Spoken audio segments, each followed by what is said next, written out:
Welcome to day 107 of the Get Your Goals Annual Challenge. This month, we're focusing on spiritual goals, spiritual well-being, spiritual health, as we work our way through doing one thing every day that helps us get what we want, helps you get what you want, and me get what I want in each of the different areas and aspects of our life.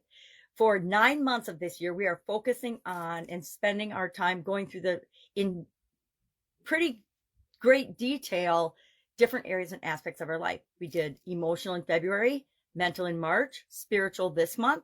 Next month, we'll do physical, and we'll do the rest of the life framework that I've used since 2021. Actually, in 2021, I added confidence and communication to a 7-part life framework that I've used to set my goals, my objectives, kind of map out my life for decades, since the late 80s. So today, we're talking about a topic with respect to our spiritual well-being, our spiritual growth, and our spiritual goals. And that is the topic of forgiveness. Now, this is one of those things and those areas and aspects of my life that I really didn't think much about until I was older, right? Kind of just go through our life, going through the motions, doing what we think we should do until we have an event or something happen that causes us to look inward and look outward and take a step out of our comfort zone to figure out what and how things impact us, lessons learned, etc. And forgiveness is one of those areas that I didn't explore a whole lot because I didn't have a lot of things to forgive for people. Mostly, I've learned as I've explored forgiveness and learned more about it that the most and the biggest person I need to forgive is myself. I tend to beat myself up when I make a mistake or make decisions that end up turning out to be bad.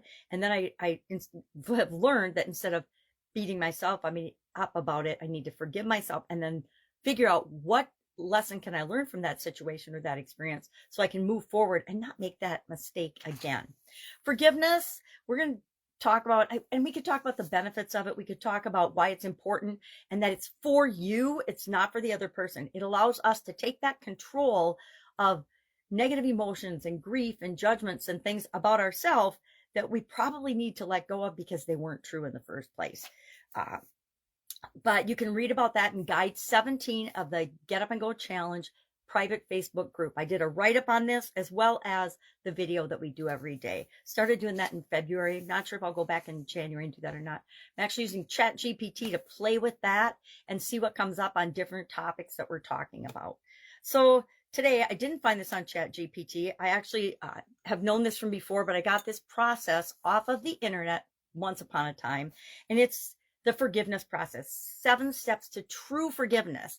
And you can use this on yourself. I'm using it on myself a lot, and on other people or other situations or other experiences you've had to work through them so that they don't have a negative hold on you anymore.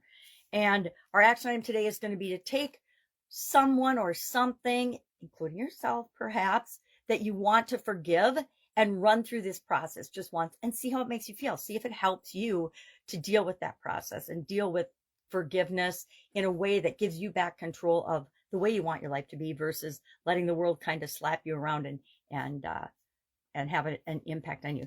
I also found something about there's 4 stages of forgiveness: hurt, hate, hook, and heal. And those are, magnifying glass please, is the experience, identify the experience and the feelings that you encountered because of that experience. Hate says, I can't read you've been hurt, and acknowledge that you've been hurt and that it happens, and then decide what are you going to do about it. Hook is to remind us that thinking that we have full control over everything that happens to us in our life is absolutely ridiculous. And it hooks us in, and it lets us think that we have control of anything outside of ourselves, when really we only have control of our own feelings, our own emotions, our own thoughts, our own beliefs, our own lessons learned, our own life experience. Everybody else has control of their life experience. We have control of our life experience. We can only take responsibility for the things we do, not other people. And finally, heal.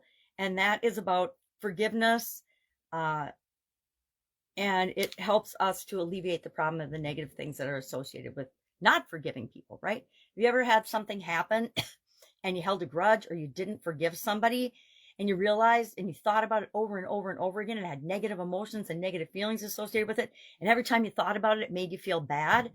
that's an example of why we want to forgive. We want to forgive so we can release those emotions and go on with our life and not be stuck in those negative loops. So what's a 7-step process for true forgiveness? Number 1, acknowledge that you've been hurt and that something's happened that has negatively impacted you.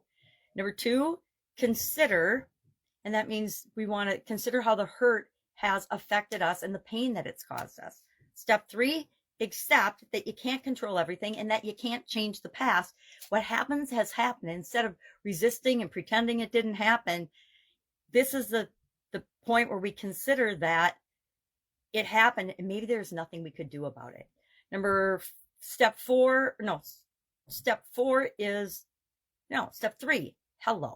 3. I'm only on step 3 is accept the fact that I said that already. We can't change the past. 4 is indeed determine whether or not you are going to forgive or not. Are you going to forgive the person, the situation, and move forward? Because sometimes, guess what? We're not ready. And so we say, yep, I acknowledge that I've been hurt. I consider that I have been affected and there's been all this pain that's come into my life. I accept that I can't change the past. It's already happened. There's nothing I can do about it.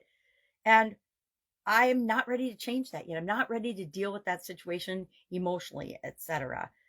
But then at some point we click into and we decide, yes, I am going to do something about it. And step 5 then is to repair the situation. Step 6 is to learn from the situation.